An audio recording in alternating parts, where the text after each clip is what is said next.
On aging, do you remember yourself from 30, 25, 20, 15, 5 years ago?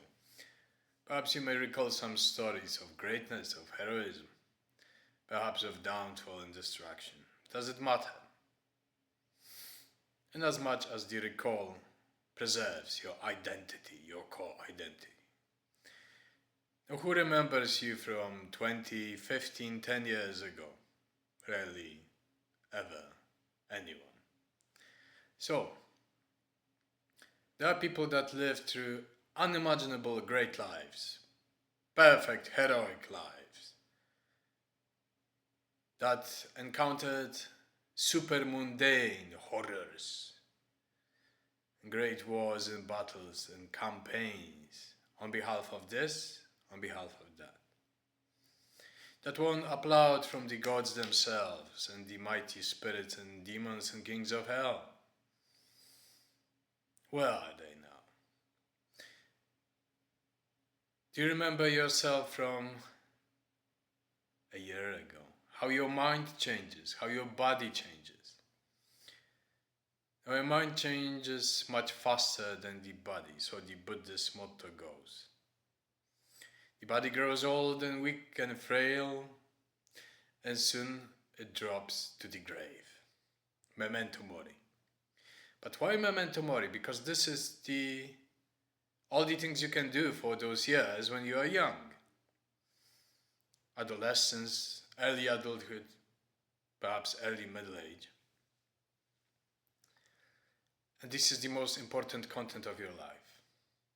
When you can prove yourself worthy to yourself and to the gods and goddesses themselves. Now, after years, the public perception changes too. You can narrate about the things that were 20, 25 years ago, but you're old, you have a bird, and your mind is in a decrepit state. That's why I always like to question people that approach me about their lives' histories that nobody will believe, that are very rare to believe. Now, I once met a certain homeless person whom I invited over for a coffee, an Americano. He was usually found next to the park at daytime trying to sell his illustrations. And he said, why?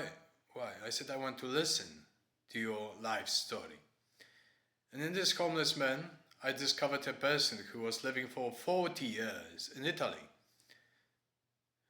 having various mediocre jobs, menial, and he was having one purpose in life, to find the original Divine Comedy by Dante Alighieri. That was lost. We have manuscripts, we have copies, but the original was lost, he said.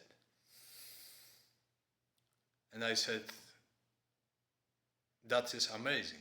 And then he flared his knowledge that no academic scholar would have such amount of passionate insights and knowledge about the Divine Comedy by Dante Alighieri.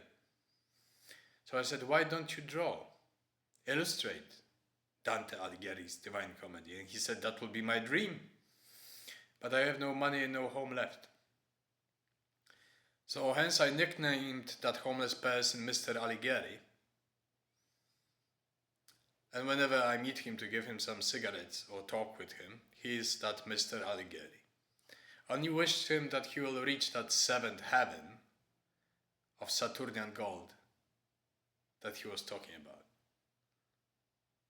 This is a reflection on transience, on memories, identities, and how old heroes are turned into wretches and turned into this memoria.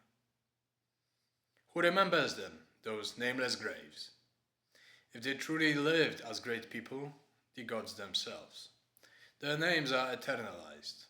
Their souls, their spirits are envaulted in the stars. That's a worthy strife. So it is worthy to make something of yourself, not living a mediocre life, living a great life, virtutes, arete, in combat, in defense, for something, standing for something. And that is the main motto of today. That to coin a great life, even if in this memoria, is Exegi Monumentum, like Horatio Flaccus once mentioned. It is erecting a monument to your life, not only in your small petty life as it is perhaps now, but the monolith among the stars of the name written in the book of life, immortalized, heroized, epitomized. Thank you.